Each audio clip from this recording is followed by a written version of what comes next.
Today is basically a masterclass that I want to bring into the space. And for those of you who have been commenting on my recent post, thank you. And no, I am not moving into the dating coaching world. And no, I'm not moving into the relationship coaching world. But what I do know is that for all of us who are here, if you're building a business online, if you're looking to attract clients online, if you're looking to build long-term sustainable business, if you're a coach, a healer, consultant, course creator, you're using the online and offline network to promote your business, you cannot leave out the fact that you are a people-to-people business, that you are in the business of building relationships, no matter what you sell. Okay, so no, I'm not here to consult you on on dating, for sure not, or to have the best relationship. For sure not, or maybe not right now, not yet. But this really is for those of you who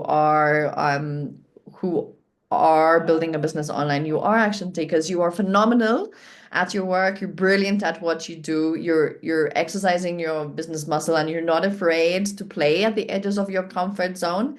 The people who are coming into my space and who are having this problem of getting in the friend zone, and not having the sales come in as much as they would. They're all about human connection. We talk about this all the time. We want authenticity. We want transparency. We love the fact that we get to build relationships, that we get to do it with integrity and congruency. And if you've been in my space, and you've been following me, you likely have all of these amazing qualities too. I'm very yeah, I'm careful with the people who I like, who I connect with in my audience. And I have seen these people who have these amazing qualities and values get stuck in the very thing that a lot of them are actually professional in. So coaches who are in mindset, coaches who are in relationship building, when they get to do their marketing and their outreach or any of that stuff, it gets icky, they get stuck, we overthink it, and so on and so forth. And I'm going to share with you why this is happening, and why, even though you're great with people and great with rapport building, this is happening to you too. Getting in the friend zone, getting rejected, getting ghosted, etc. Okay, so we're going to be tackling that today. This is for you if you want to attract a constant flow of high caliber clients, if you want to attract aligned clients who are ready to pay you premium rates, who are ready to pay your high ticket offers, to be able to leverage this network, to be able to leverage these spaces, right? So that we can really truly capture and connect with the right people. Okay. I see that a lot of you in my space, you want to have your marketing efforts bring in more results, right? I'm hearing a lot on repeat this feeling of I'm putting so much energy out there, but nothing much is coming in, or very little is coming in. It's not enough. It doesn't add up, right? It's not sustainable in the long term. Okay, we all desire, we're all looking to have, and I'm helping my clients create content, for example, that gets the right prospects to raise their hands and ask for payment links and jumps in their inbox asking, how do I work with you? Having conversations with people like, yeah, where do I sign up? Send me the payment link. Um, but you want to have all of that, and at the same time, you don't want to be pushy. You don't want to come across as salesy. You don't want you don't want your people to fear like, oh my God, there's a sales pitch coming on. Okay. You also don't want to be having conversations for months and months and months on end talking about the weather and your pets and your kids, and nothing really happens. You don't want to have that feeling again where you're inviting them to come into your free masterclass or low ticket masterclass or whatever event you have going on, only to get rejected, only to get like, oh, I'm too busy, only to get all like whatever, or even worse, ghosted by the very people who have friended you. So what is really happening? What is really happening? Getting rejections like, I'm too busy, not right now, I'm good, thanks, I'm working with someone else. You're getting all the likes and hearts and wows, and they're publicly like celebrating you on your content, but then they're not working with you. You're educating them, you're pouring your heart into your content, you're adding all of the value, and they're commenting away and they're engaging with you and they're even telling you that you're amazing, but then they'll go and work with someone else. What is actually happening? What is the problem? So it's funny because I last night I put out a question on my profile asking like, why do you think guys who always get friend zoned, like what is it, like what, like what's happening? And you can see from all of the various replies, guys, by the way, like sometimes you take me too seriously. I did say only serious answers. But what was I picking up? I was picking up things like leadership. I was picking up integrity, authenticity, being transparent. I was picking up the need, the lack of ability to take decisions or to lead or to create a safe container for the person, for the other woman, for the other partner to feel safe and be able to open up, right? And so there are all of these nuances that I was picking up and themes that I think are very relevant for what is really going on. Because what's happening in a lot of people when I diagnose their DMs, when I diagnose their content and their strategy, it's all quite ad hoc and unintegrated. And so what happens is that we go into conversation with people for whatever reason. You've identified them as a prospect. You want to get to know them to see if they're a qualified prospect. You want to they display like all of the like they tick the boxes maybe on a demographic level or whatever, and so you're having a conversation with them and you're getting stuck on surface level conversations. You're getting stuck in facts on, yeah, where you based, where do you live, what's going on, the weather. Like you're getting stuck on very surface level conversations, okay? Or talking about other things and you're not basically addressing the elephant in the room, or you're not asking further questions. The problem is that the fear of you saying the wrong thing or the fear of you getting rejected is stopping you from going deeper. Oftentimes, it really comes down to that. Oftentimes, we are the bottleneck in this. Oftentimes, we are getting in the way of having deeper conversations. Okay. But it's more nuanced than that, obviously. But the fear of saying the wrong thing or the fear of getting rejected is one reason why you're not getting deeper in the conversations. And so then you would send them an offer, even if it's a free masterclass, and they ghost you or they say no to you. Okay. But then you see them jumping in other people's things. What is happening? What is happening? It looks like also people pleasing. It looks like being sheepish. It looks like tiptoeing around so that you don't make the other person feel uncomfortable because you're scared or you're worried or you're concerned. If you make them uncomfortable, they reject you, they run away, they'll ghost you. A lot of people in my space talk about being having pitch trauma, having people literally like pitch them, manipulate them, doing like weird ass things. And so this may have happened to you, and so that you're super duper careful on how you proceed, and that's not allowing you to be fully direct and authentic in your way. Being overly careful on how to phrase things, and then because you're overly careful on how to phrase things, what happens? You're getting weird. You're getting icky. You're not being you. You're not being authentic. You're filtering a lot, and this is felt. And so why do we stay on surface level, and why are people not opening up to you, or why are people ghosting you? Building rapport.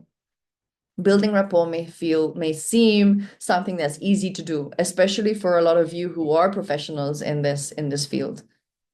Well, I am building rapport. I'm coming into the conversation. There's a difference between building rapport and trying to be liked. Okay? What I have found through my own experience, when I had just started out in the coaching space, what was I trying to do? I was trying to be liked. I thought I was trying to build rapport, trying to build credibility, trying to build authority. But in reality, I just wanted to be liked. If they know, like, and trust me well enough, then they would buy from me. And so I overcompensated a lot to try and be liked. So my question for you, if this is happening to you, what part of you is trying to be liked and recognized? I'm telling you, as a recovering people pleaser, I know this very well. Being careful not to allow other people to maybe feel uncomfortable or whatever, I would just avoid, right? And so it's really not about being liked and about keeping the other person feeling comfortable, because I know on a subconscious level, I was believing that if I ask questions that will feel uncomfortable, they might think that I am manipulating them to buy from me. Except I know that they have free will. I know that they have every right to exercise that. I know that keeping them comfortable. I also know that keeping them comfortable is not going to serve them. It's avoiding the reality. It's avoiding the truth. It's avoiding the elephant of the room, and that is not in integrity with me, because I know that people work with me because I call out the elephant in the room, because I say things as they are, because of my direct, no fluff, no bullshit approach. And so if I'm tiptoeing and sheepishing and whatever, avoiding in the DMs, that is not authentic to me. And so that might create some resistance or them not feeling safe to open up to me, right? And I remember in my sales and marketing career with international brands, we wouldn't get sales by tiptoeing around. We also didn't get sales by being overly aggressive, right? They will just give the sale to the next person. It's simple. Nobody's waiting for you. It's all about this relationship building. It's all about creating the right environment in an authentic way. They want something, they will get it from whoever's going to offer it to them. Right. So this is a lesson I learned very early in my career, in my early 20s, I believe. I had a portfolio of multi international brands, and I represented one of the top dermatology brands in France, okay, and other markets. Um, that brand specifically in my market was failing. It was doing miserably. The shelves were full of expired stock. All of our clients and stockists and resellers were just so furious with the whole situation. They were like, oh, I don't want to work with you anymore. I don't want to work with you anymore because of like the product is not moving, right? So look, associations. Okay, the reputation of the brand was going down the drain, and it could have potentially a massive impact on the overall business. So how did it become now one of the top five dermatology brands in that specific market? Relationships. Not because of the brand. Of course, there was a lot of cleaning up to do. Of course, there was a lot of marketing strategy to work on. Of course, there was a lot of other things to work on. But what really made it was that I took the time out to actively listen to what my clients wanted. So these clients were basically reselling the product. Okay, they were retail. What is it that they really wanted, and what is it that they actually needed? And I created offers, counter offers that they can't refuse. But that meant getting to making the offers that they can't refuse and getting them to accept that meant a whole series of conversations that were uncomfortable. That were uncomfortable. I had to work through all of the resistances. I had to work through many assumptions. I had to rebuild the trust and credibility with the organization and with the brand and with me. I was picking up something that maybe like someone else dropped, but still, I'm associated, right, with the brand and the company. I'm associated with certain values that were not being embodied in that time. And so I went in to re-embody these. So I continued my conversations. I continued inquiring about their businesses. And in the end, they were supporting the total business and keen on, more enthusiastic to come forth and proactively engaging in conversation to discuss more ways on how we can partnership, more ways in which we can grow the businesses together, so that there is a win-win-win situation, right, from the end consumer and all parties involved. Why the hell am I talking to you about this when you're building a coaching or healing or therapy business online? Inquiry, listening, active listening, where building rapport does not mean becoming everyone's best friends. Okay. It's about actually listening to what they need and providing a solution to that. Building rapport does not mean becoming everyone's best friends. It at the expense of wanting to be liked, you kind of thread carefully and hold yourself back. You're no longer fully being authentic. At the expense of not wanting to be seen or cold pitching, you refrain from inquiring and getting curious. You invite them to your free thing and they ghost you. At the expense of wanting to say the right thing, you're overthinking every word, making it sticky and icky. So you begin to resent the work. So what is happening? You're not actually building rapport, or not enough of it is being built. Okay, so you're going in with a lot of assumptions, you're going on with a lot of expectations, but you're not taking the time for your audience, for your prospect to feel seen, heard, and understood and felt. So how do we build rapport? In essence, it's more about being than doing, right? But let's say it's both. Let's say it's both. It's both being and doing. Because without taking action, it's useless. So for me, the way I look at this rapport is built directly and indirectly. Okay, so on a tactical level, this could look like, if you're using this platform, directly and privately in conversation, it could look like indirectly through your content. Having your audience feel seen, having them feel known, making it known to them that you understand them, that you hear them, that you really understand their reality is really what helps them position you as the authority, as an expert, and as a credible source. The more points at which your prospects are exposed to you, not only in quantity, but also in the quality of it. The more potent, the more they feel seen, the more every piece just lands with them, that you are creating more connection points with them. They're going, oh, that makes sense. That makes sense. So building rapport is super key in that way.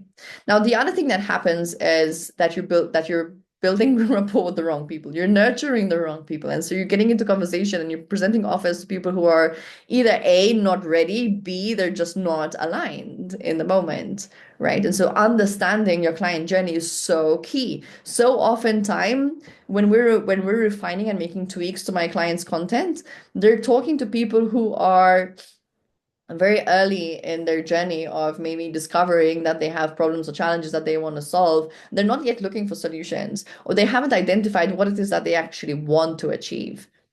And so they're not motivated to do anything about it right now because it's not clear to them. They haven't identified, oh, I really want to have that. How am I going to get it?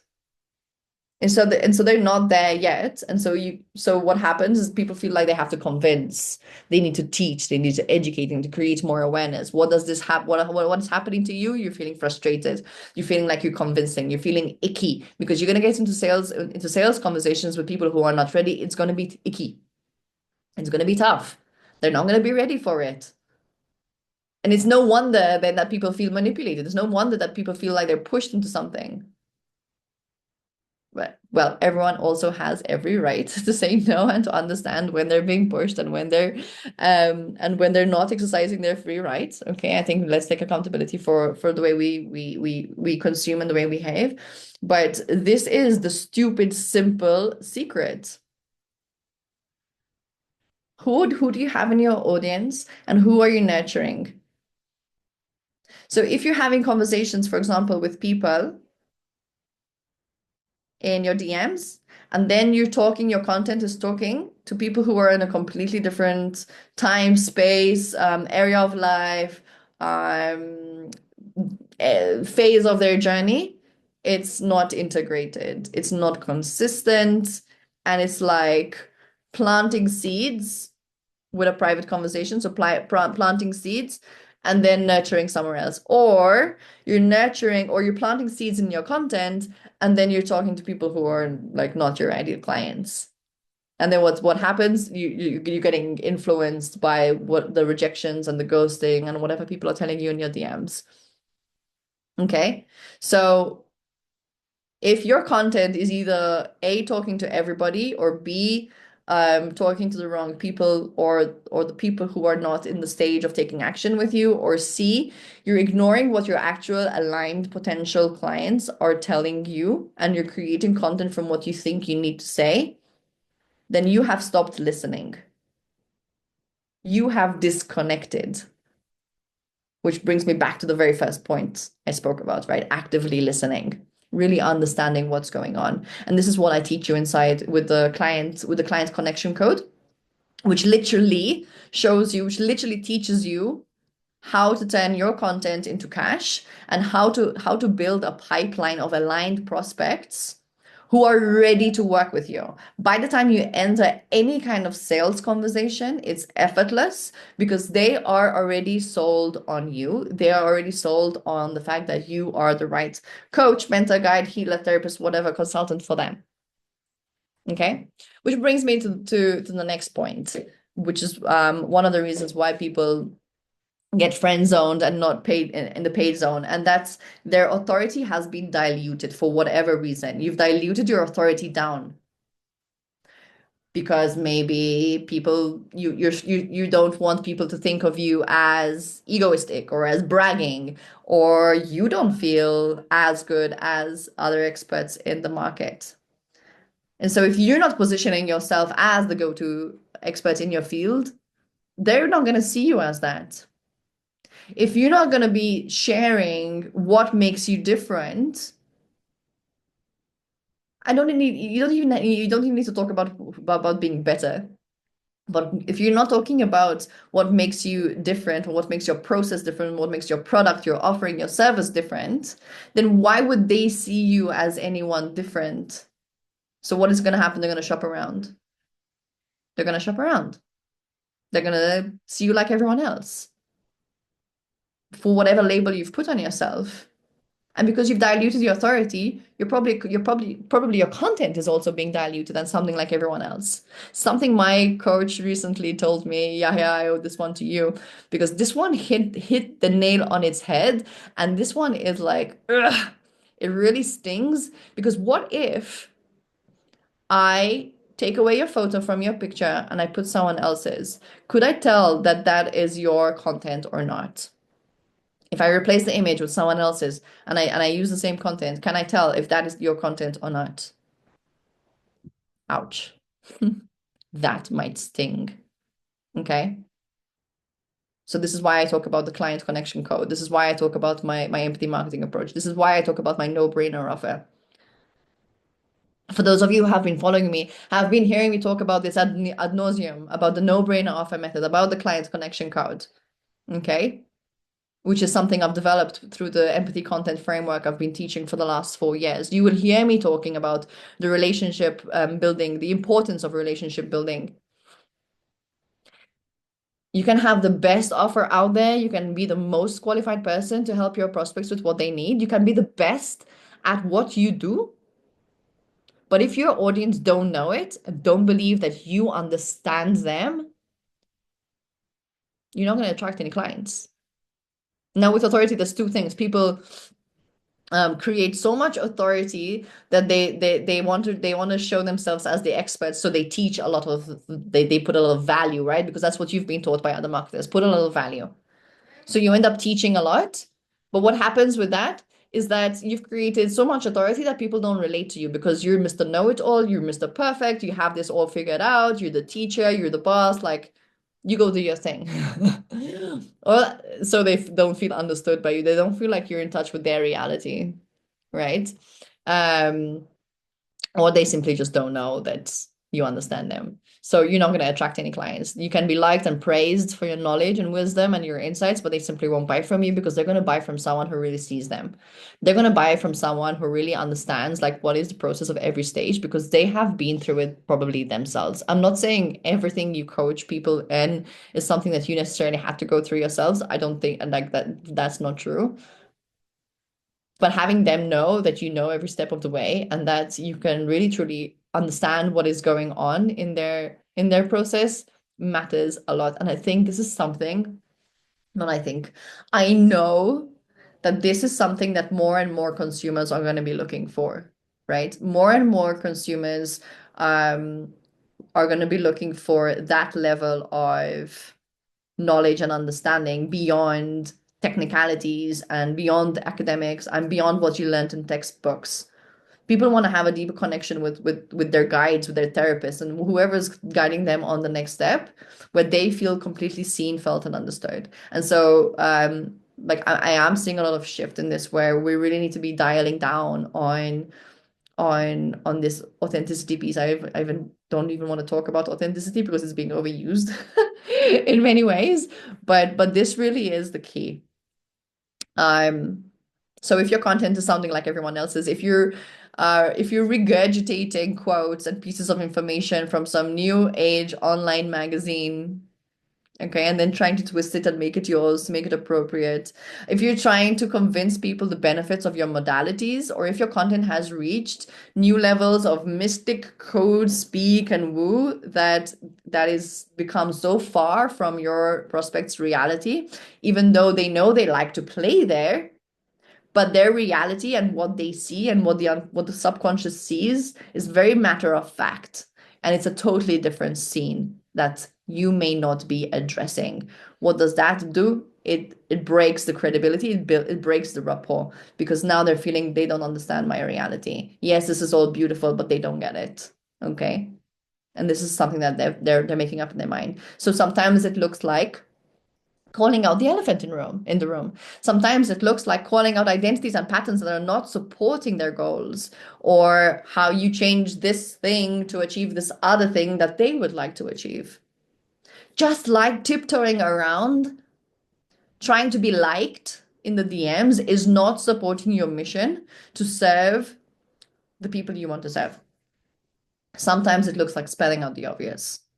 So like today we can speak about, like I can probably like create templates and sequences for you to put in, but you know that that's not going to work. You know that that's not going to be authentic. You know that that is going to create even more ick and even more resistance in the process, because you know that you're not being fully you. So sometimes, yeah, it really looks like just being direct. Sometimes it looks like being totally you, right? Um, yeah. I think like it all boils down to that. So in summary, what are we doing? In summary, what are we looking at from an alignment perspective? Like, what am I aligning to? What are my belief systems? What are my values? What is my intention? Okay, what is my mind state and energy state from which I am creating, from which I am engaging? What am I believing about this? We really need to clear up all of the mess that is going on, because that is directly influencing the way we show up, the words we choose, the energy in which we're being received, and how we're being perceived. So what am I believing?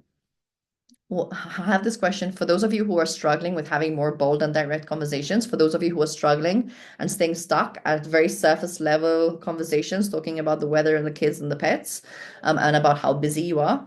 Um, what are you believing about having more bold and direct conversations? What fears, what beliefs, what stories arise from this, about this? Okay, ask yourself that question. And from a content perspective, how is my content nurturing the people, the same people I have warming up in my DMs, assuming that they are aligned prospects? Okay, because we don't want to be now creating content for any Tom, Dick, and Harry who has jumped into our DMs. You need to be very intentional about it, because even though you may want to have more sales, you do not want to have sales with the wrong people. You do not want to have clients. If you're working with high tickets, very close proximity, coaching, therapy, guidance, whatever, consultancy, the last thing you want is to have a misaligned client. So yeah, if your content wants to speak to every Tom, Dick, and Harry, and if you don't care for that, then that's fine. But then, yeah, this is not for you. This whole conversation was not for you. So how is this content specifically serving those qualified people, those people who you really want to align to, those high caliber clients you want to attract more of, right?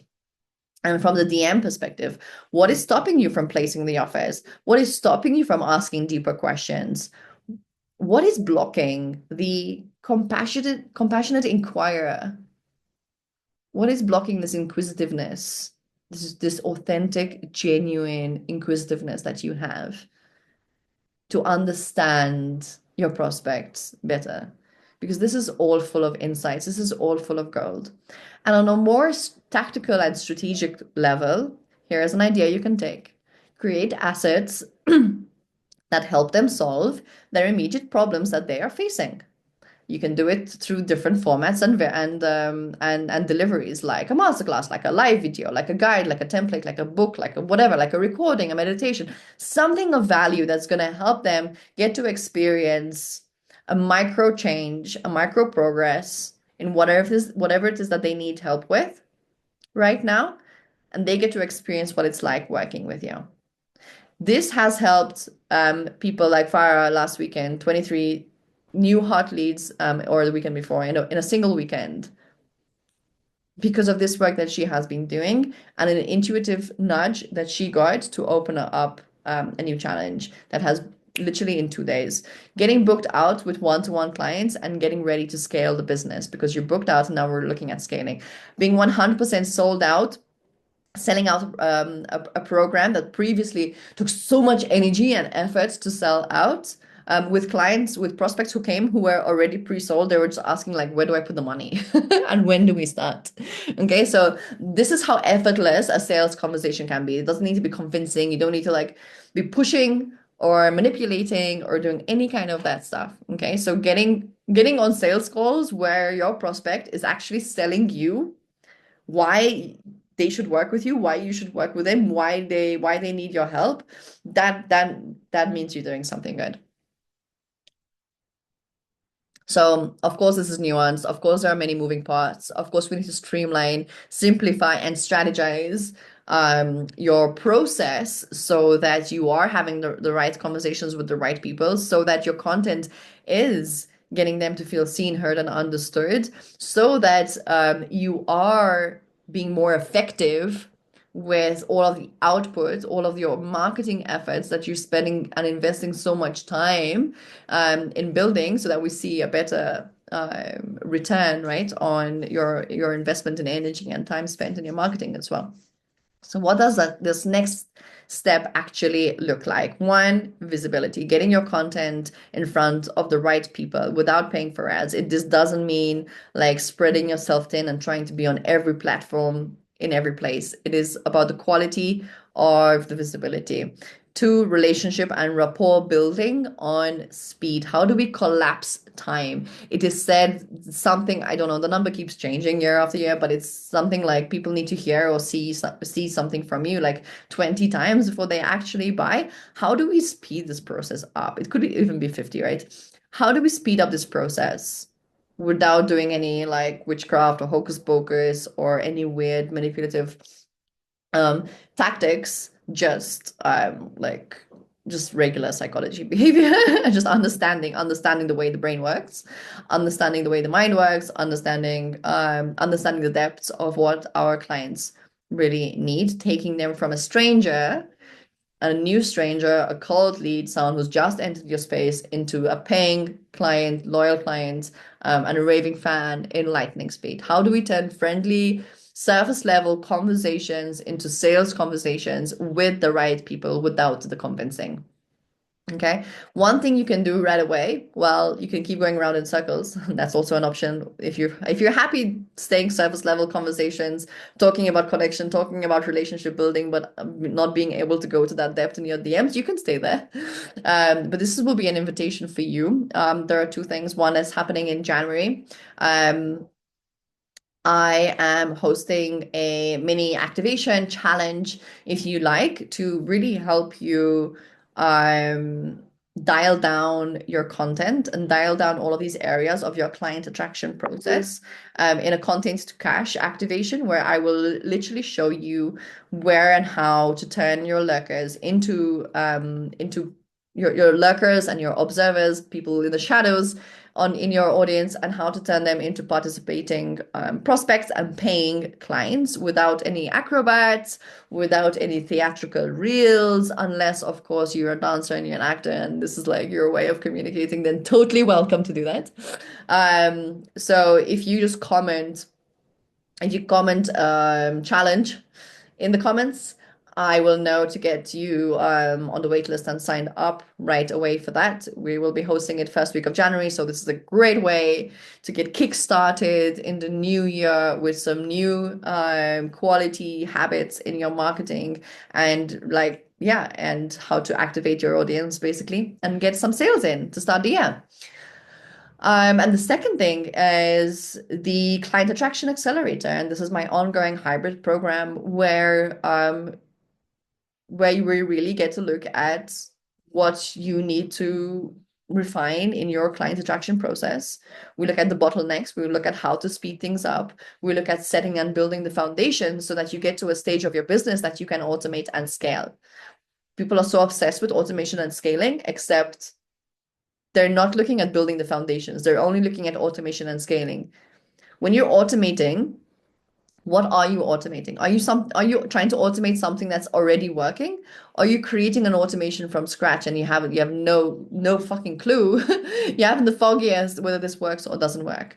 Okay, so we automate and we scale things that are already validated and working because we don't want to be throwing away money to figure things out on the way, right? So we build up the systems organically. We build up foundations of the business organically because this is what's going to give you sustainability. This is what's going to help you not go into burnout cycles. This is what's going to help you not build all this beautiful infrastructure with tech and all of that stuff only to have it fail and have to redo it and redo it and redo it and redo it. Okay.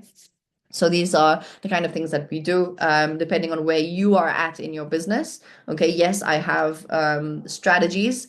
They get to be personalized and customized according to each person's business and goals and way of working. And also we leverage and we look at what are your strengths and your natural gifts. And we work with that so that it's more authentic and it's effortless in a way. So that said, if you want to join the Attraction Accelerator, you comment accelerate. So if you want to join the challenge or if you want to do both, just say both and I'm in. So accelerate to join me in the Client Attraction Accelerator. And if you want to join the challenge in January, comment challenge and I will get back to you. Thank you for being with me, and I'll see y'all soon.